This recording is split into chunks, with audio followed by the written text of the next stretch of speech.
Ben and I have both been here for coming up on 5 years, and we've used this gear quite a bit all over the West and Alaska, and we just thought we'd get together today and kind of go through some of the frequently asked questions that we hear at the trade shows and emails and all that stuff. And basically, we each brought our full setup for a high country mule deer hunt.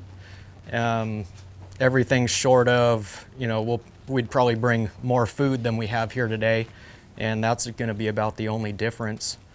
I run the Ultra 6000, and Ben always uses Icon Pro 7200. So we're going to kind of just go through all our gear, how we pack it, features of the bags, and you'll get my opinion on why I like the 6000 and Ben's on why he likes the 7200. And if anyone has a question at any time, just shout it out. Yeah, if you have a question or want to stop us, just raise your hand. We're hoping this can just kind of be as much a question and answer as it is us talking. So I guess we can get started. You want to go through your stuff? Yeah, so I've run the 7200 since we came out with it. Pretty much narrowed down my gear list to pretty much I pack the same thing every single time. Most of it just stays packed.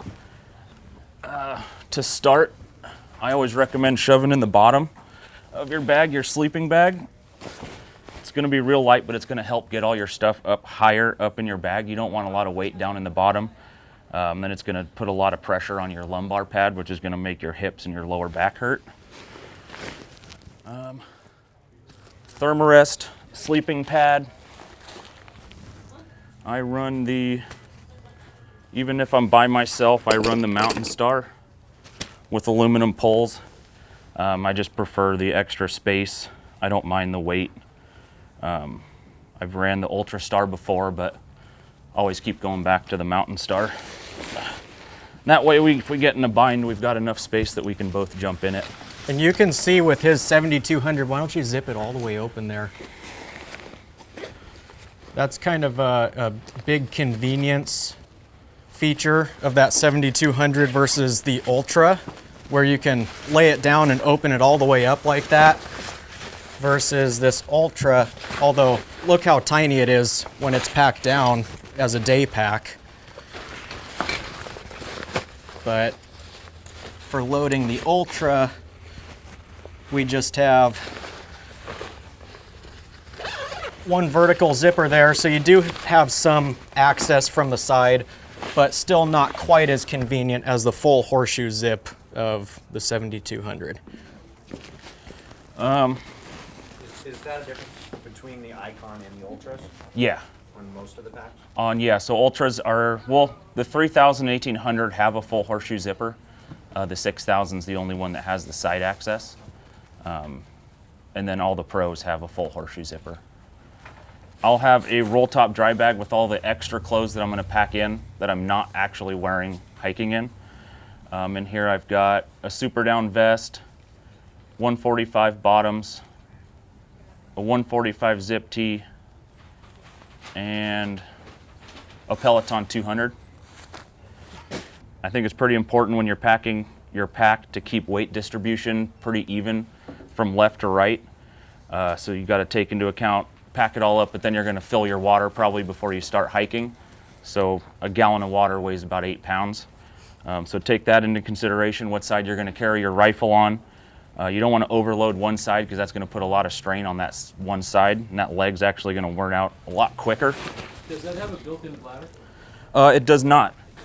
But on either side, on the inside, there's a hydration pocket. It's got just a clip at the top, and then both sides just have a port that you can put your tube out. All the new ones come with a zippered port, which makes it a lot easier than these old. Get it through that hole, struggle a little bit for a while. So I carry my water on my right side, just because I'm right-handed, and that's why I like my tube. But it can go on either side? It can go on either side. Just kind of simulating, it's just full of Mountain House right now, but I'd have all my food in a roll top dry bag as well. What size? Medium. Try not to carry too much food because I never end up eating it. So what's the duration of this hunt that you're packing for right here? Really could be any duration. Just all what's going to change is the amount of food that you bring. You're going to bring the same clothes, the same tent, sleeping bag. So say 5 days. So that, and then the MSR reactor stove. Most of the time, if we're going in for 3 of us, we'll just bring one of these. You can boil water pretty quick, and all you're using it to do is boil water for either coffee or mountain houses. And if you guys are running it, I highly recommend picking up one of the French press adapters. And you take in some real coffee. That's a game changer in the morning. We usually fight over who has to carry the pot portion and the fuel and who carries the burner. Yeah. Yeah, I don't have fuel in here either. So once I get kind of the big stuff in, that's kind of when I'll zip it up.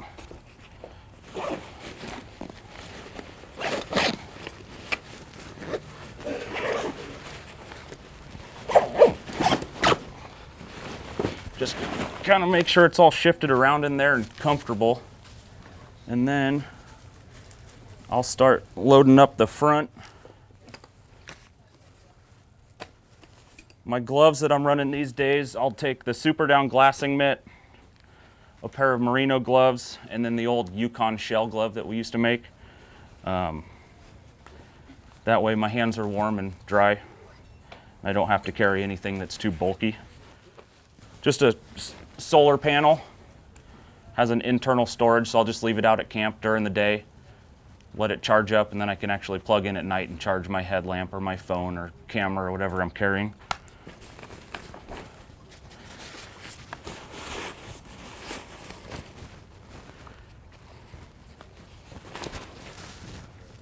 Do all the packs share the same suspension system? The Ultra has its own suspension system, and then the Pro has its own, but they're interchangeable. So you'll see, I use the Icon Pro suspension with the... Yeah, oh, hey. I've got the Icon Pro suspension on the Ultra bag, just because I prefer to have the little bit extra padding and structure that's in that Icon Pro suspension set, but then enjoy the weight savings of the Ultra bag. And you can do the same thing. The frame is identical either way. No difference between an Ultra frame or a Pro frame. It's the same frame. Extra padding though on the Pro? In the suspension, yes. More pockets on the Pro as well, or is it? Yeah. So you'll see when I get into mine, it's got a lot fewer pockets than what Ben's working with here. The Pro's gonna have, it's a 500 denier Cordura, so it's gonna be, and then the Ultras are a 330, so the Pros are gonna have a more durable fabric. That's one reason that I end up going with the Pro. I tend to fall down a lot, so I need that extra durable material. Two different kind of frames, right? Tall and regular. And an extra tall now, so 3 frame sizes. That all depends off it's less height and more torso length. Or which would you guys use? I use the tall. I use a regular, yeah. So that 7200 can be broke down to a day pack fairly easily? Yeah, we'll go over that later. Once we pack into camp, what we take out and what we take during the day. Sorry. Normally bring a merino beanie, merino neck gaiter, and a 240 beanie. I usually keep all the stuff that you kind of want to access once you stop to glass, but you don't want to have to get deep down in your pack. So gloves, beanies, headlamps, the Outdoorsman bino tripod. If you guys aren't running your binos on a tripod yet, I would highly recommend it. Then you don't have to sit there and shiver while you're trying to glass. I run the Tika, and then I always bring the little Petzl E-Light just for around camp, so I'm not wearing down this battery. Kind of can set it up in your tent in the morning if you're getting stuff together. You can kind of hook it up top. It's just kind of a little nice, little lightweight headlamp to take.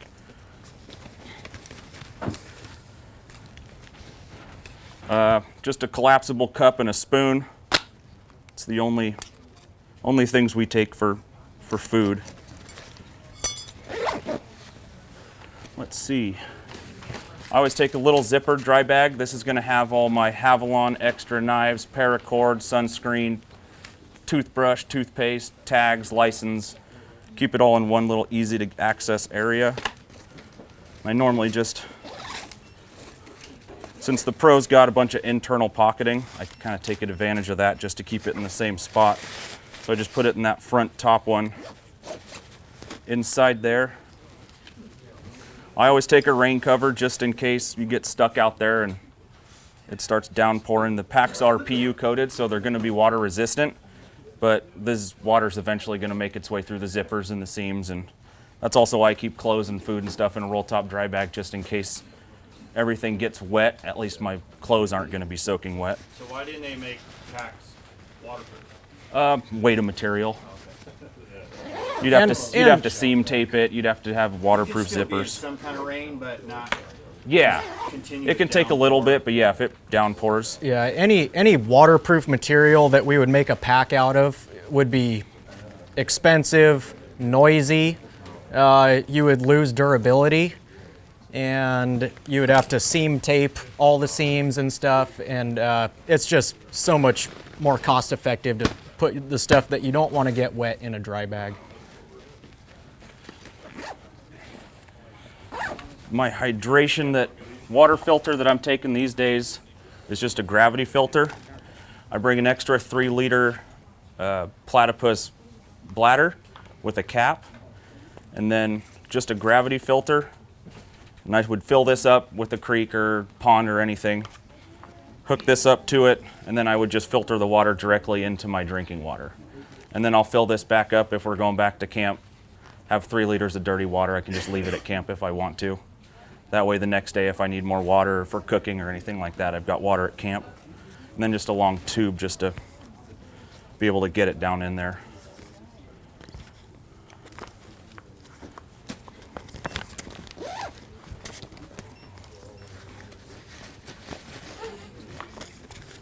Real lightweight setup.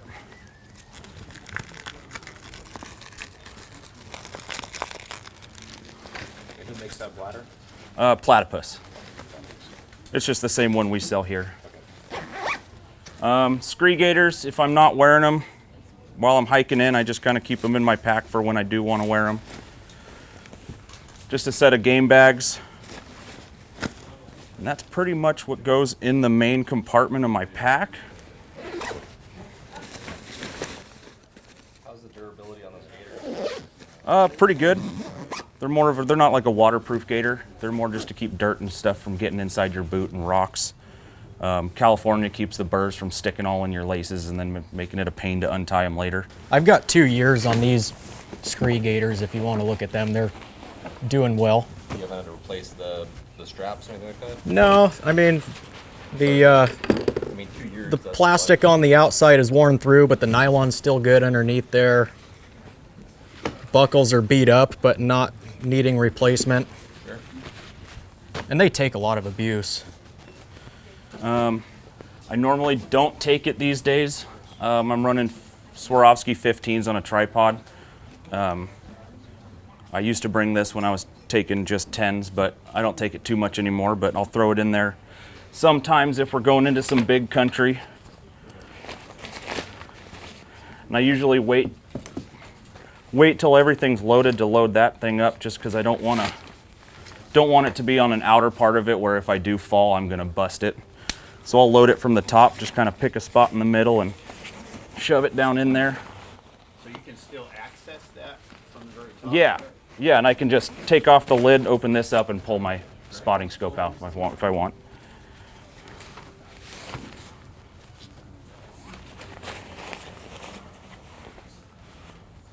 And then, normally I'd carry quite a bit of food, Mountain House stuff in my lid.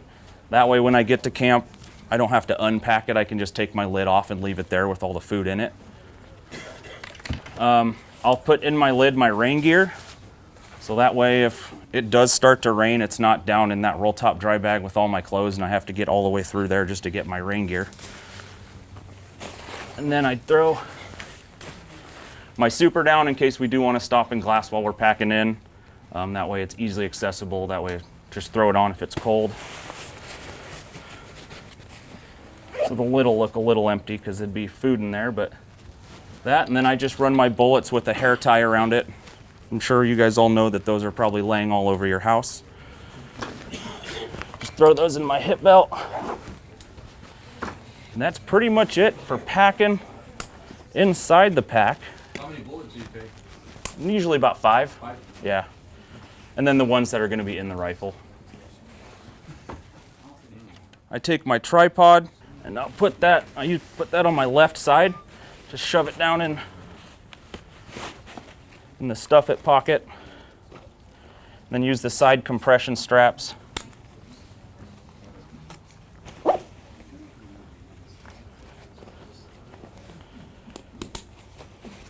To attach that.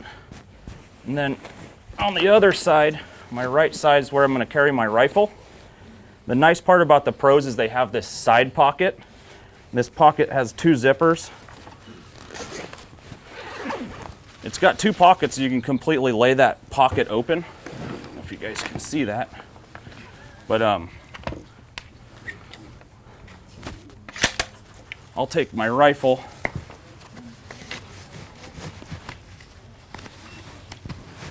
Shove it down in the pocket here, and then I'll use that rest of that pocket to actually cover the scope in action. So that way if I'm going through brush or anything, I don't have to worry about sticks scratching my scope or anything like that. And then just use the side compression straps to keep it in place. And that's another feature you're not going to get with the Ultra bags because they don't have these side pockets. And then just running the Lecky trekking poles, but I'd have those with me packing in. Is that pocket large enough for a milo on the side? No, but Todd's got a bow, so he'll show you how to set that up. And then that's pretty much it. I'm ready to hit the trail and go. How much weight would that be? Say without your guns, just your base weight. What do you guys shoot for a weight limit? Kind of shoot for under 30. That's before most, I mean, depending on water situations, depending on how much water I'm actually going to take with me to pack in. We hunt Colorado and there's water everywhere, so you don't have to fill up 3 liters to pack in because you're not going to drink it all. But you go into Nevada where water's always all the way at the bottom, and you could be packing in 6 liters of water. So, but that's pretty much it without water and food. Yeah, if we're at or under 30 before can- water, we're happy. Come feel it if you want for weight wise.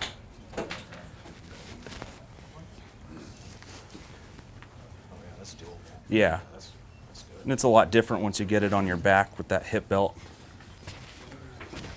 So yeah, that's the 7. That's pretty much what I pack almost every hunt, no matter where we're going, Utah, Colorado, Nevada. And you pack your meat in that also. Yeah. Yeah. And it doesn't look like there's a lot of room left there for meat, but there is. It'll expand out some more without those compression straps tightened down. Yeah, between there's the- a lot of room to go upward when you extend that snow collar. Between the 52 and the 72, a lot of that extra 2,000 cubic inches is going to come with this. You can actually fill this pack all the way up to the top here, and then loosen your lid, and your lid can come up higher, and then your lid can go over the top. So that lid comes with that pack? Yeah. Do you normally put the meat in the pack with your gear? I have before. I've also done load sling. Between you can carry meat between the frame and the bag. It's called load sling. I think show they've that. Yeah, we're going to show you that too. If I don't have to use it, I don't prefer not to. But if I had camp and everything, I'd probably end up having to do it depending on how many people we had with us to pack out a deer. Why do you prefer not to? I don't know. It just seems to Personal ride better preference. Rides better. when it's all inside there. Inside the pack? Yeah, yeah. Something I missed when it was open was the Pros have an internal lashing system, so there's loops all over the inside. So you can throw a hind quarter, a shoulder, and a rib in there. You can put those straps all around it, so it's going to actually keep it secured to your back inside your pack. So do these game bags that they sell here, do they leak all through there and stuff? Yeah. It comes out. You're still gonna want to put it in something. Yeah. So Well, you it's obviously don't it's have all your gear and it's everything better with you, it's right? better to let your the blood drain out of your meat and maybe get on some of your gear than it is to just have your meat sealed up in a bunch of blood. Because, I mean, I'd rather have bloody gear. Grizzly Country, and you got bears following you all the way out too, right? Yeah. Yeah, but, I mean, you chose to go hunt Grizzly Country. So what's the bear difference of the 6,000 and the 7,200? Just washing one more machine. time? Frame, Yeah. Oh, yeah. frame to that pack frame, what's the weight difference? Just bear. Ultra 6,000 versus 7,200. About 2 pounds. 2 pounds or just a little less Just than under 2 2. pounds. So this is just an empty Ultra 6,000. Inside here I've got because there's no pockets in here like Ben has on his for the water bladders. So we make this hanging bladder holder, which just clips in, and then you can put your water bladder right down into it. And it does have one clip in the middle that you can clip your bladder to. Yeah. I recommend getting that. That way the weight's right where the stays are instead of sagging the middle of your pack.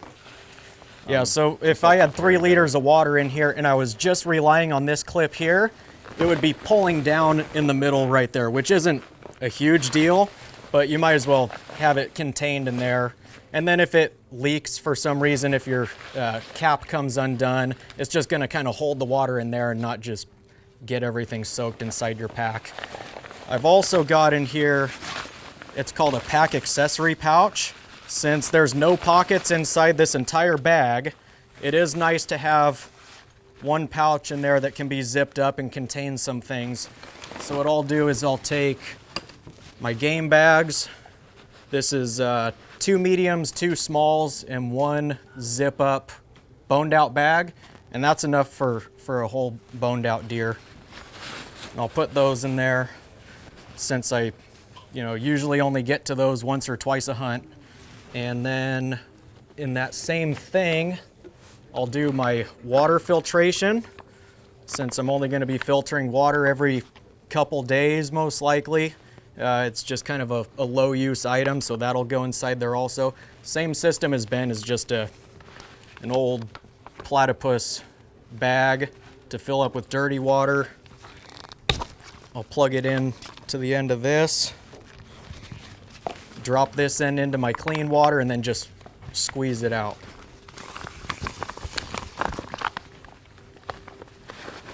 The only downside to that setup is it doesn't have a big mouth on the bladder, so it can kind of be hard to fill if it's just a pond. Yeah, if it's real shallow water, it can be If you're tough. but- interested in doing that setup, I'd get the platypus big zip that has the big open mouth on it. That'll be easier to fill.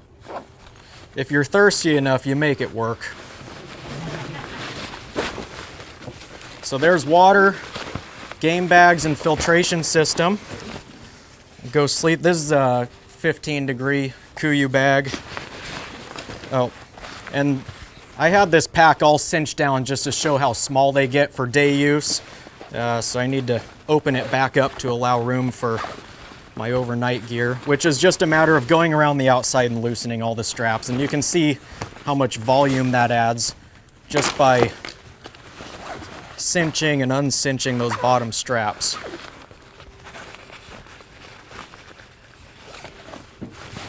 So lightweight, high volume items in the bottom, like the sleeping bag.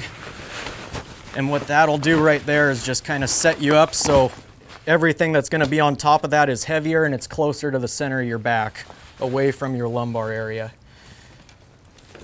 This is a Summit Refuge floorless 2-person tent, and it's a nice one for by yourself or 2 people if you like each other. Which pack is that? The pack? Which pack is that? Ultra 6,000. And like I mentioned, this is Ultra 6,000 bag on the Icon Pro suspension set.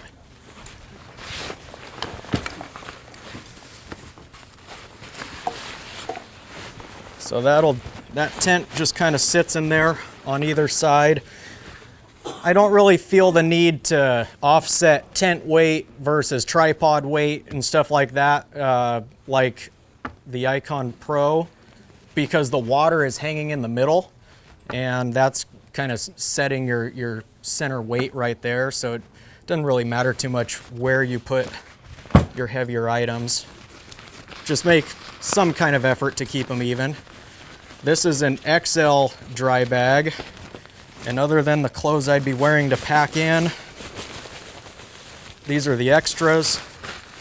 I like to take a down vest and a down hooded jacket, just because they're so lightweight and so warm and layered together. They're really warm, and then you can fine tune just the vest, just the jacket, or both. And it's a really good way to save weight, is just take out heavier mid layers and put in down or even synthetic insulation pieces and layer them together. This is a Peloton 200. I used to wear the merino, the heavier merino stuff, like the 210. And then when we came out with this Peloton 200, it's basically the same warmth, but they dry faster, a little bit lighter weight. So switched over to that. Still merino on the base layers. These are the, let me just show these real quick. I feel like this is one of our things we have that a lot of people don't know about. So these base layer bottoms, I'm sure a bunch of you guys have them though. They just zip right open. And then if you want to put them on, you drop your pants to the top of your boots. Throw them on like this. And then just zip them up the sides. Then you don't have to worry about putting them on in the morning, and then when you get hot, you got to stop and take your pants and boots off. They're just on and off real easy, and then pull your pants over them. So that's a Peloton 200 bottom. That's a base layer. Yeah, base layer. The 200, 240, does that number have any meaning? Is that That's the weight of the fabric. So 200 grams per square meter of fabric, and versus 240. We don't make the bottoms in a 240. It's on the synthetic stuff, 130 and 200. So these go everywhere. Just one extra pair of socks, even if it's 5-7 days. And then rain gear. I'll save the rain gear to put it in the lid like Ben did, just because it's one of those things where if you need to get to it, usually you got to get to it quick, or you wait till the last second. So that's the extra clothes right there in an XL dry bag.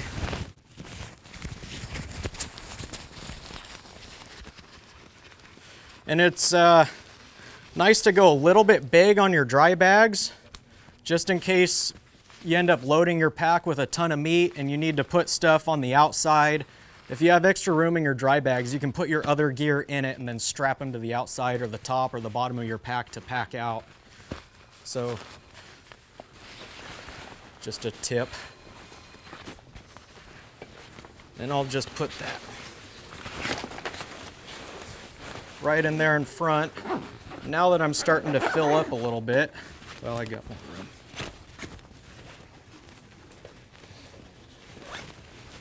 Zip that side and start loading it from the top.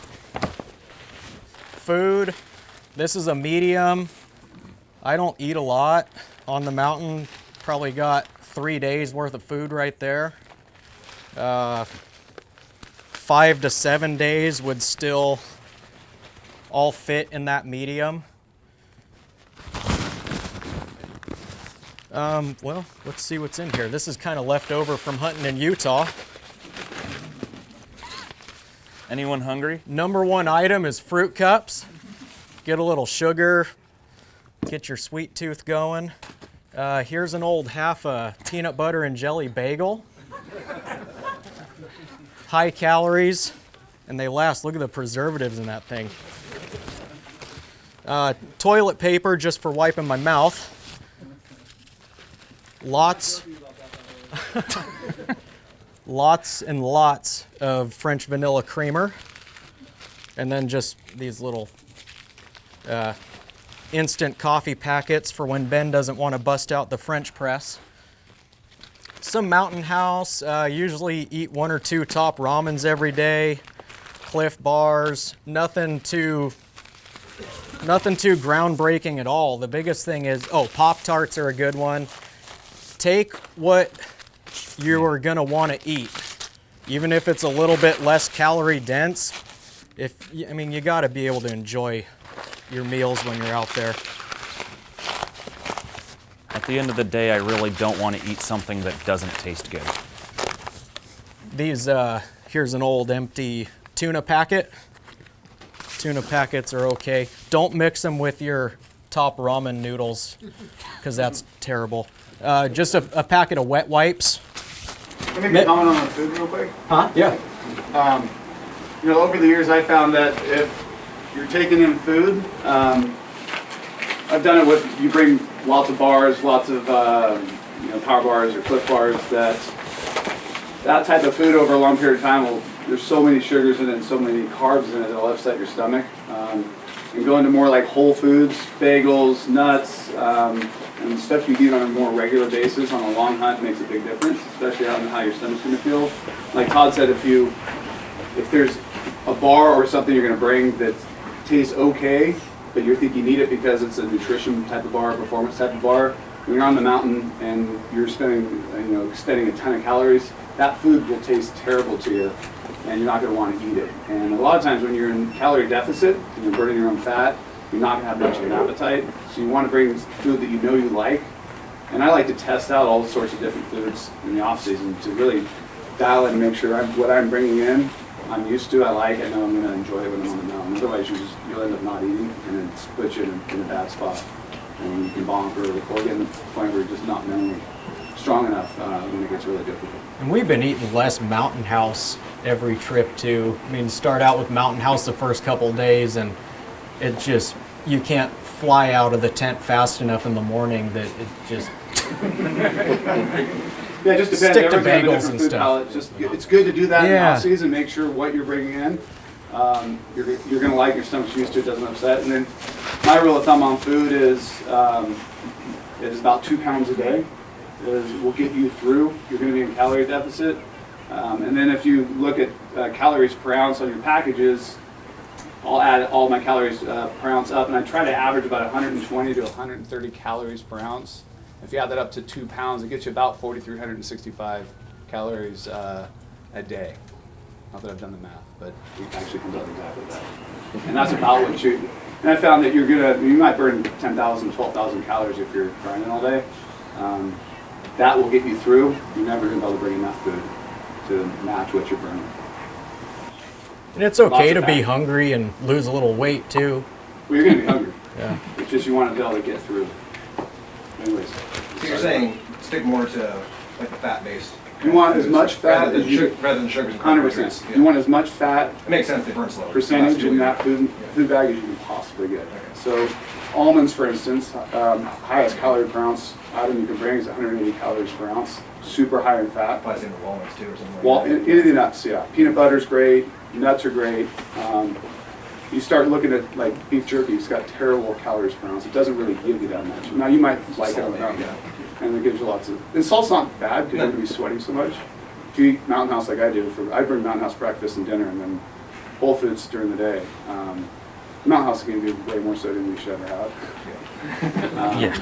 But the nice thing about, Todd's right. I mean, sometimes Mountain House doesn't agree with everybody, but I found the Mountain House lets you carry more food if you have it for breakfast. And like their skillet breakfast has eggs, or their granola and blueberries actually has a really high calories per ounce because it weighs so little because it's dehydrated. And it lets you bring more food during the day, get you that 2 pound mark. And being able to sit and eat a hot, filling Mountain House meal if you got a few that you like is just it's got a mental aspect That's to just it. easy. You know, you're exhausted at night, you get back to the tent at 10 at night and it's storming out. It's cold. Cup of water and up in it. Yeah. Yeah, food is one of these things that it's the high, it's the most amount of weight you're going to put in the pack, and it's talked about least amount when we're talking about saving weight in your gear. So it's I've studied the nutrition of it, working with UC Davis Human Performance Lab right now to even further understand exactly what we should be bringing in food and calories and the amount of fat, because it can make or break a hunt. What's up? Are you going to branch out into food at all, or stick with mostly the carbohydrates? It's a good question. I don't know. I want to better understand exactly from science how many calories per ounce we should be bringing, exactly how much fat we should have in that. amount of calories we're going to bring, and then look at what we can put together as far as the food kit that's out there. And that's what UC Davis is about. It is, yeah. I mean, I've built my food kit and broken it down the way I have, but I don't have the science behind it to back it. I just know from being in the mountains what's worked for me over 30 years of doing this. But now I want to dig into the science of it. And even Forslab, the guy that runs it's a nutrition, has a nutrition background as well. So he's helping me with all the data that we're going to put together, help build what we're going to start putting in the pack based on science and performance, which is going to be super interesting. But fat is key. I mean, you want to look at find calories, foods that have high fat and high calories per ounce, and make sure you like them. And you can eat them for 14 days. And then, you know, I pre-pack every single day in a Ziploc bag. And if I'm going 14 days, I got 14 of those, 14 breakfasts, 14 dinners. Because you know exactly what you have, you don't overpack, and you don't forget something. Versus just throwing a whole bunch of food in your pack and hope you have enough, but typically you're going to overpack that way. And it's nice. You get back at night, you take out your empty bag, put in your next day's kit. Whatever. Exactly. You'll leave from the base camp?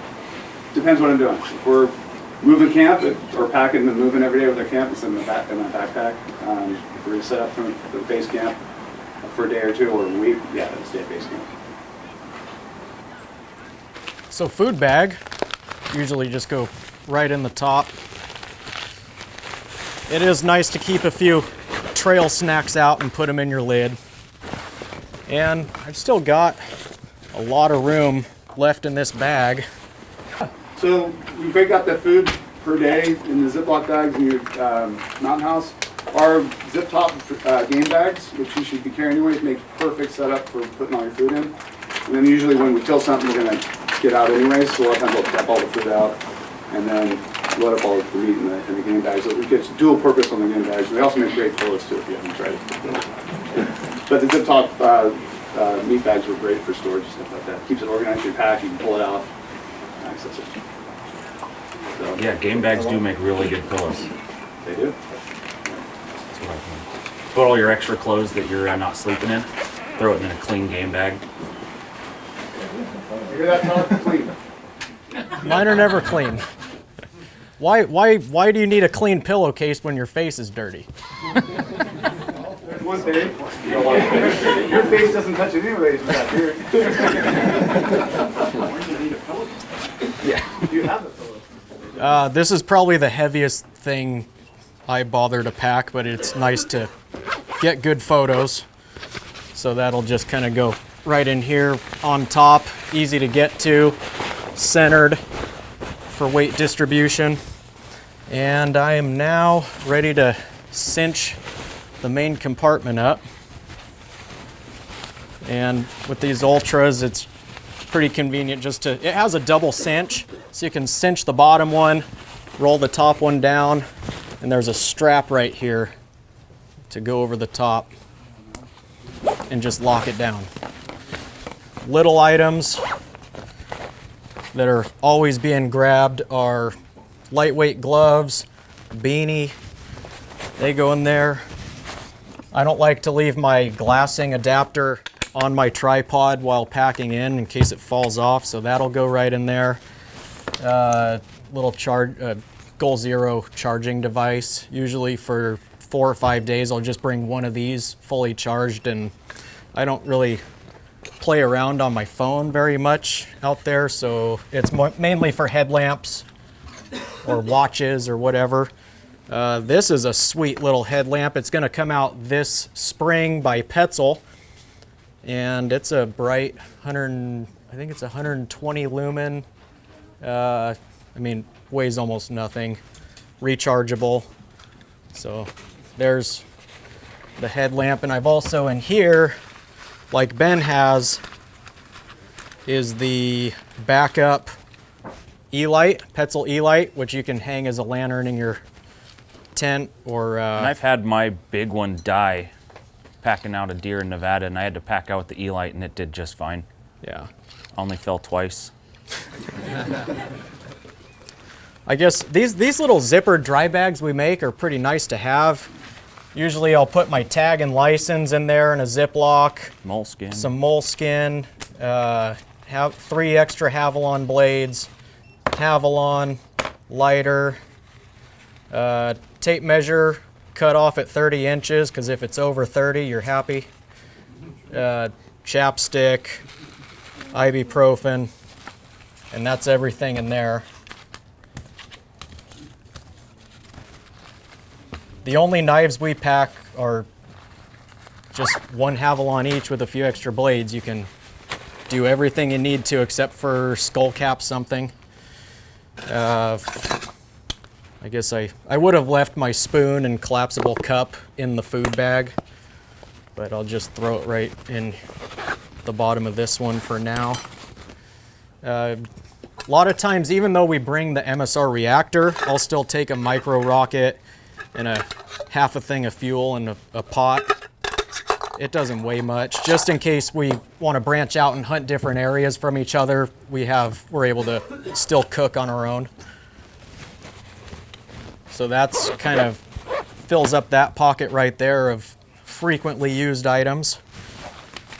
For whatever reason, I've always just taken my sleeping pad. This is a Thermarest NeoAir X-Lite, and I think it's got 5 seasons on it, and it's only been patched once. They're really good pads. This pocket always ends up kind of empty, and just being picky and wanting the whole pack to look tight and neat, I usually just bend it in half and put it in there like that. One extra dry bag just because, if you want to put a pair of gloves or whatever, just nice to have an extra small dry bag. You have all your food separate in one big one. You can have an extra small dry bag just to take the food out for the day and put it in, and then leave all the rest of the food in the other one. And then I've still got the lid. So usually if you sit down and start glassing, hands are the first thing to get cold. So keeping glassing mitts quickly accessible up on top. I mean, there's still a lot of room left in this pack. And then you can hook up your side compression straps and basically lock everything in. You don't have to be gentle with them. Over on this side, the Ultras just have one of these stuff-it pouches on one side, and that's where I like to put tripod and finish hooking these up.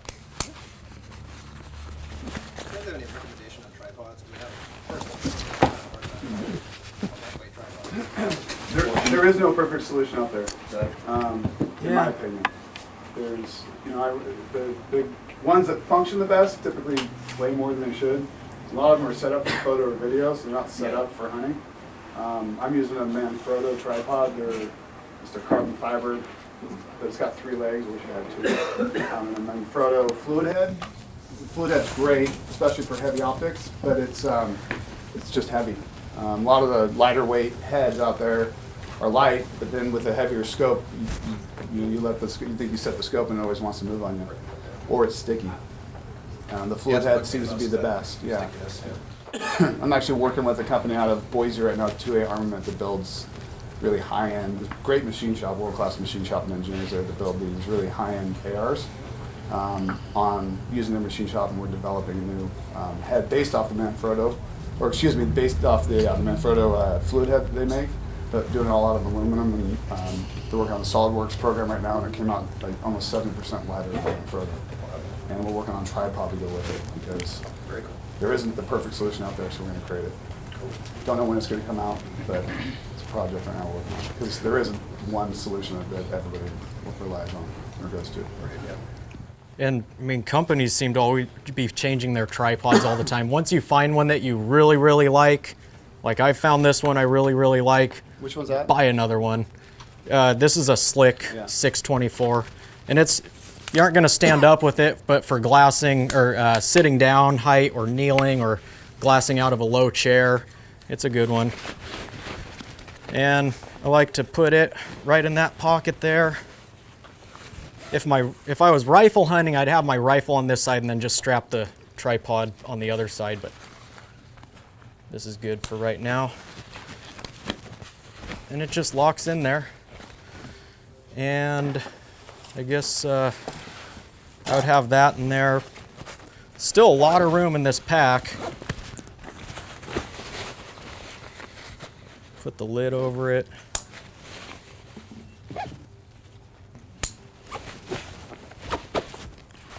You felt his.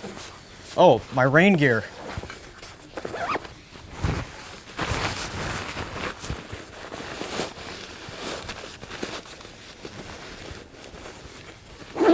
Is that pack itself waterproof or is there a fly that? Water resistant. Yeah, I'll take a rain cover if it's gonna be wet. Usually, depending on the forecast. Just since pretty much everything in there is in a dry bag anyway. But if you get in a rainstorm and the water enough to where the pack starts to absorb water, you're just gonna add weight to the pack. And then if it freezes at night, it's not gonna dry. So. And you can't build, it's very difficult to build a waterproof pack because of the seam construction in the packs. The only way to do it is really limit a bunch of features. It could be very simple, kind of dry bag with maybe a pocket. So, yeah, you definitely want to bring a rain cover if you're in wet conditions. Camouflage garbage bag. We can do better than a garbage bag. It's pretty light. But that'll work too. So I've got a bow holder attachment on here. And I usually just like to run my bow right on the back, and it drops right into there. You have this strap here so that you can lock the limb in.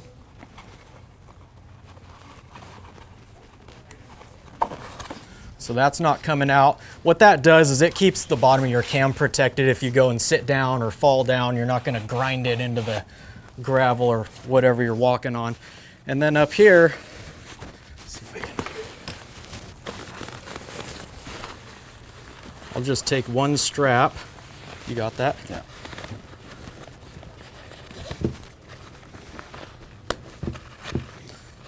And go through one of the higher holes in that riser and then reattach it.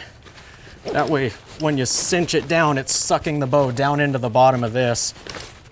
And that right there is good enough to hike in. Yeah, similar with the rifle.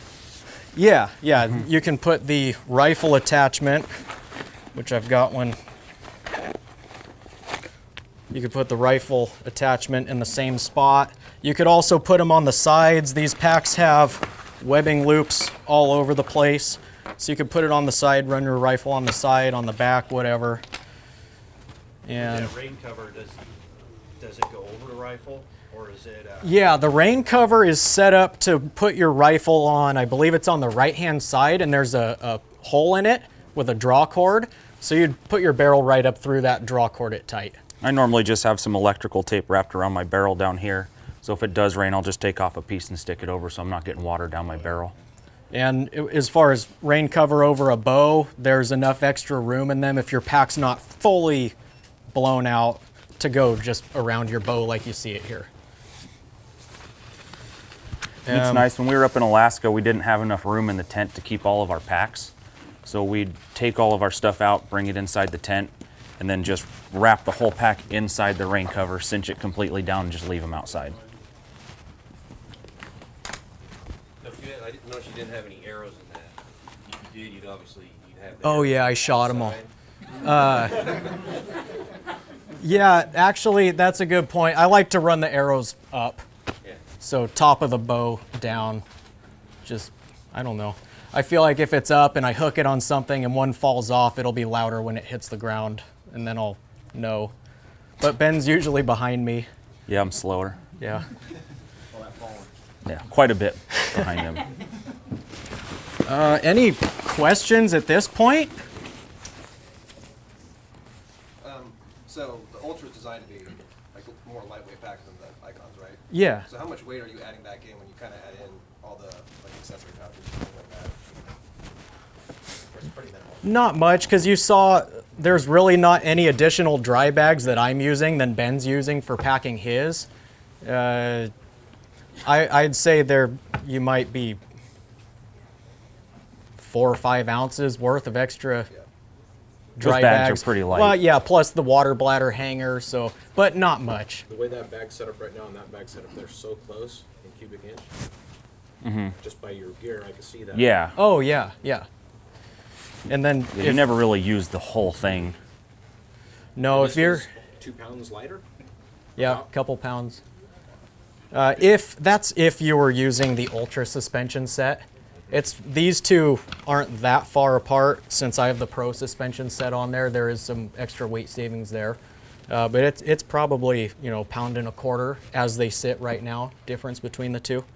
Of course, you're getting the extra volume and the extra pockets and things with the Pro. So it's really a personal preference. Anybody else yet? Over sizing of the frame. Yeah, yeah. So I mentioned I'm a regular size frame. All these packs, you can peel the shoulder strap up and then slide the shoulder straps up and down to fine tune. It just so happens that that's where I'm at. And it's all based off your actual torso length. And then to measure it, really the roughest way to do it is just put your hands on your hips and your thumbs are going to point across, and that's the line, and then you're going to measure up to that big bone on the back of your neck. And then on our website we have the ranges for torso length on which frame you should be.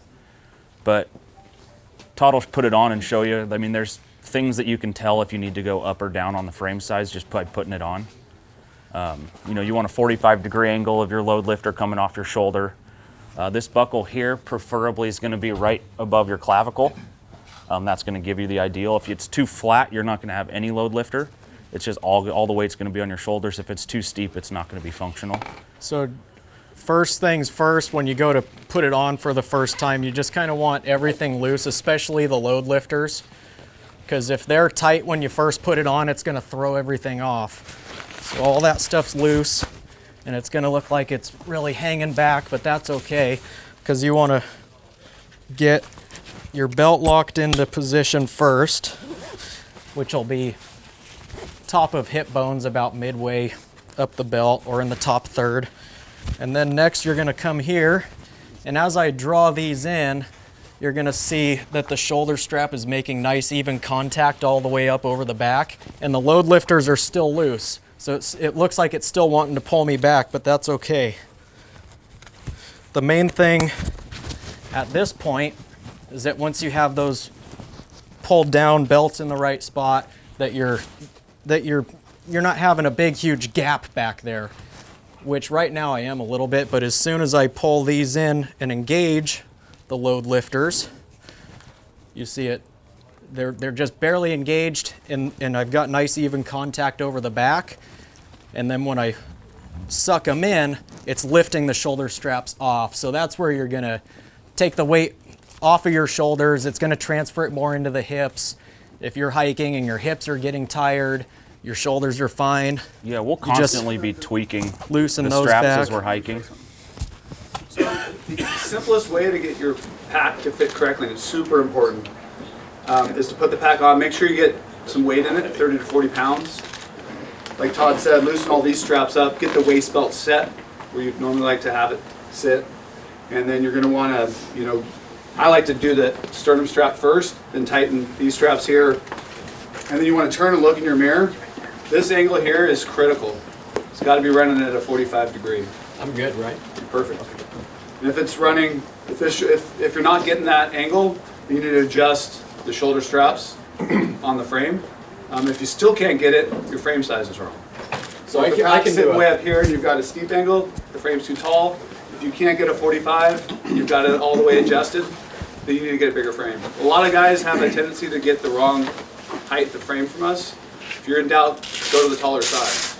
So when we first came out, we came out with one size, and we built the medium size frame. Then we got what we call the extra tall. We only call it extra tall because we already had a tall. But that extra tall frame will fit a wider range of guys that think, well, I'm not extra tall, they don't need it. You always want to err on the side of a taller frame. So now with those shoulder straps moved up deliberately into the wrong spot, you want to... Yeah, and then you just want to make sure that angle's right. And if for some reason this pack doesn't feel like the most comfortable, well-carrying distribution of weight you've ever had, then you don't have the pack fit right.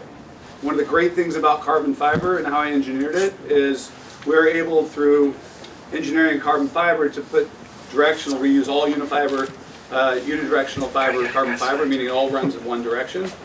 And then we were able to layer in fibers going in at angles to determine how much stiffness we want vertically and horizontally.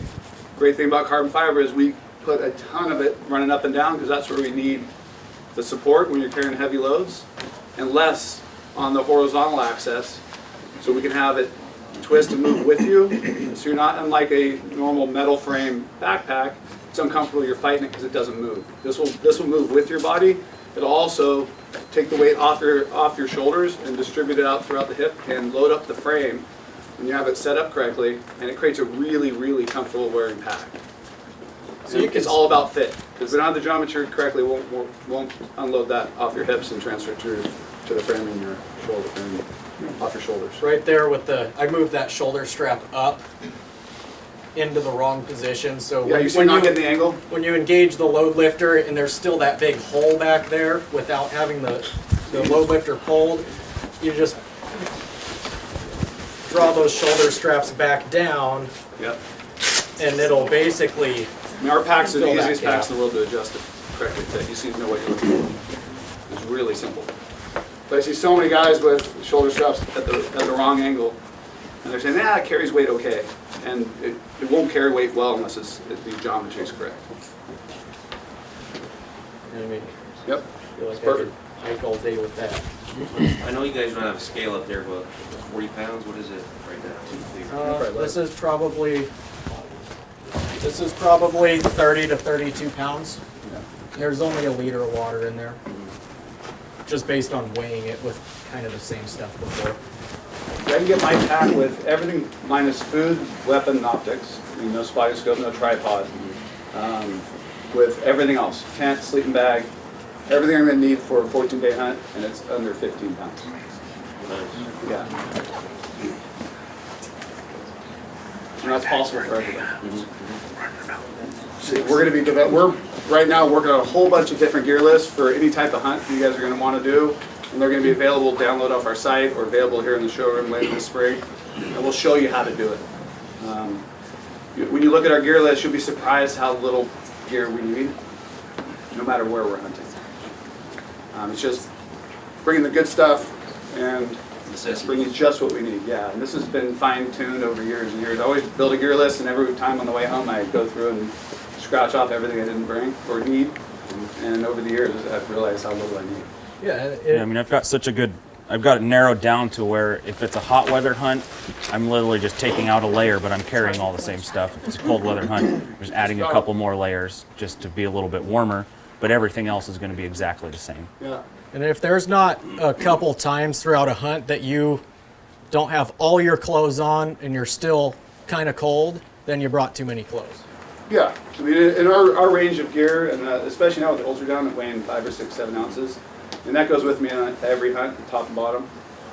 It can save your life. You have to spend the night out. It doesn't weigh anything, and let you get through a huge range of weather conditions with their down products.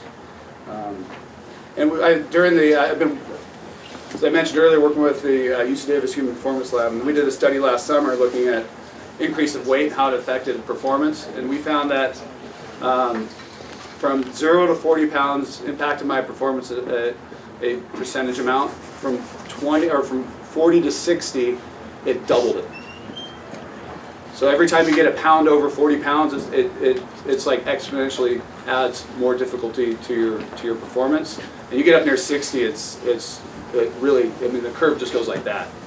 And so ounces do matter, and that's why we created this company is realization of how human performance is impacted by weight, and nobody in hunting ever addressed it, and it's really, really critical.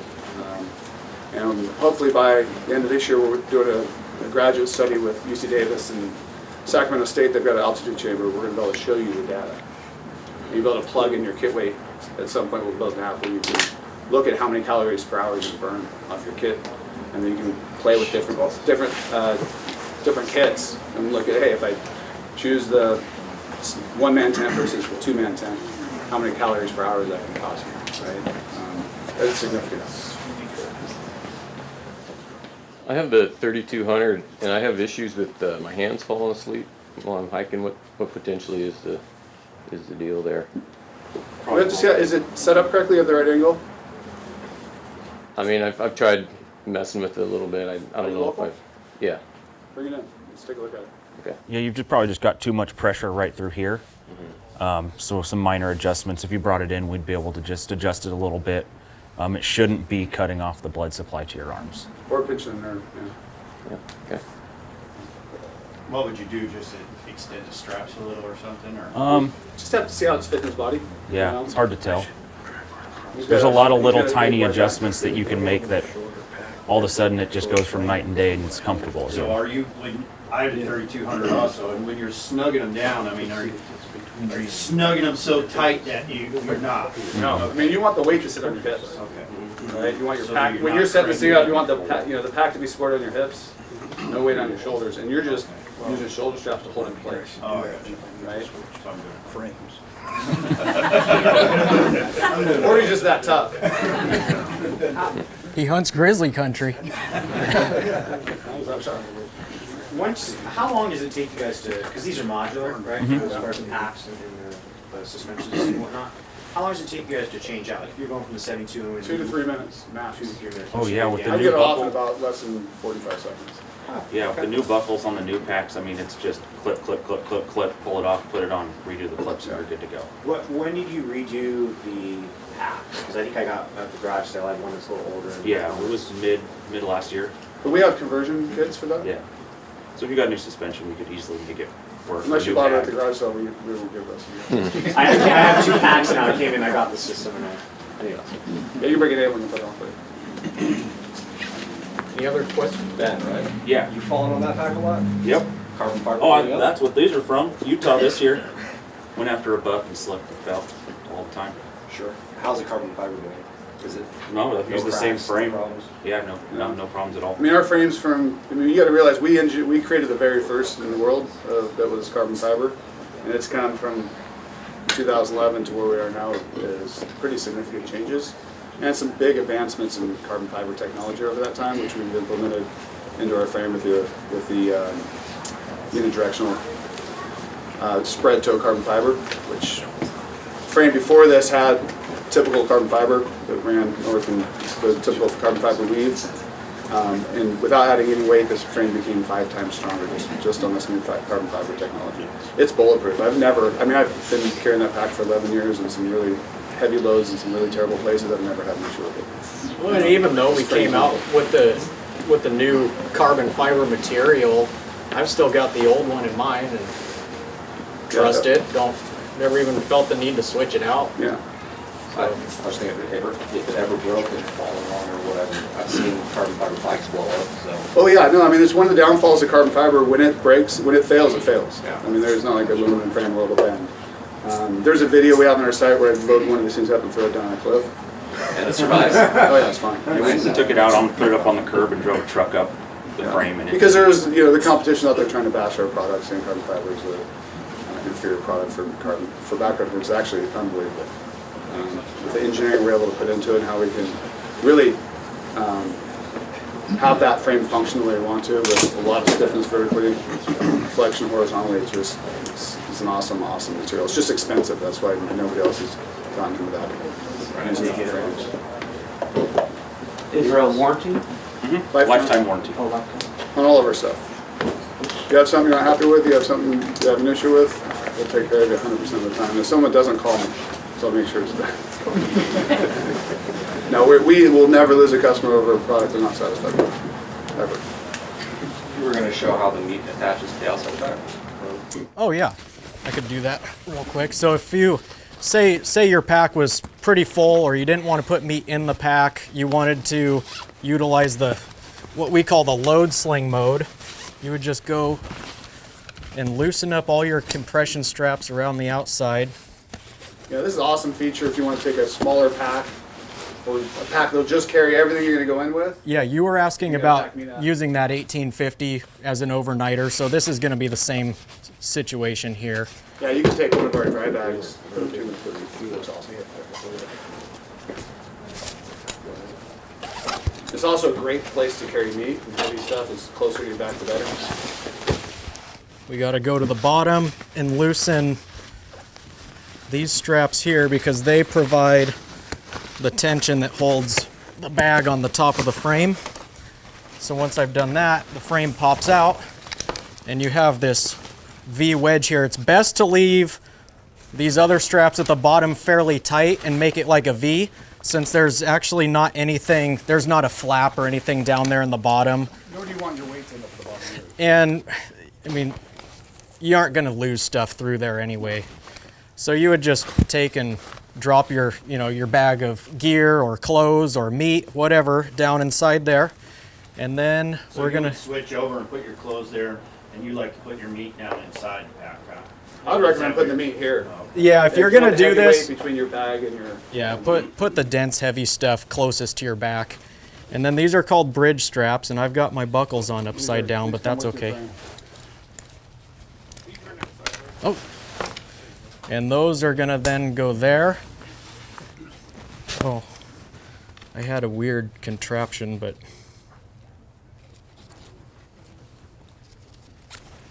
Maybe you can turn it all the way around so you don't do both. so now that you've done that, and once you have your stuff in there, you got it where you like it, just kind of start at the bottom and cinch it down, cinch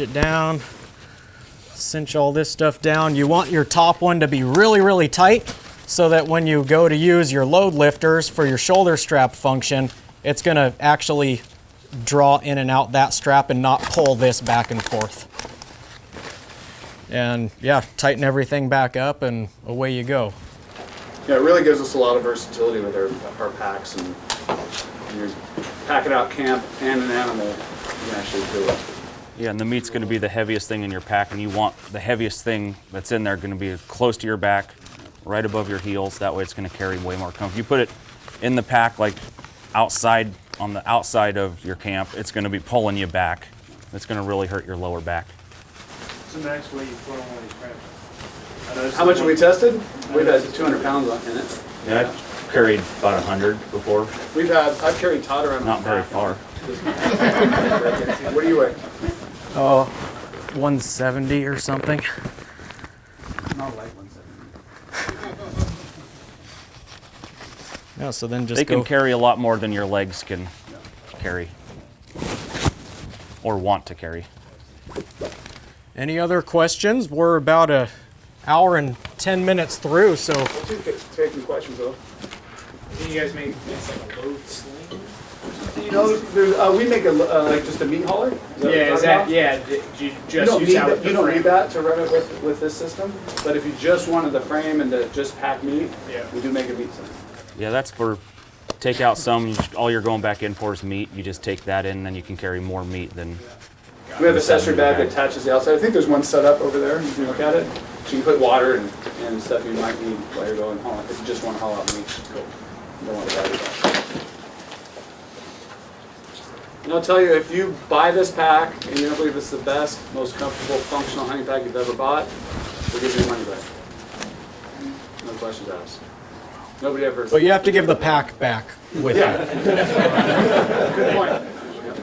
Hey, that 7200, you'll cinch it down for day hikes and stuff? Yeah. Pull the lid off, cinch it down. Sometimes I'll pull a lot of times when I'm day hunting out of the 7200, like on a sheep, and I'll put the lid a lot of times just inside, or leave it at camp. And you can cinch it down, I can cinch it down. The other thing I'll do is, that 7200 seems really big, I can even take it on airlines when I travel. I'll put my optics in there and I don't want to check. And if it's my carry on airlines, I'll say things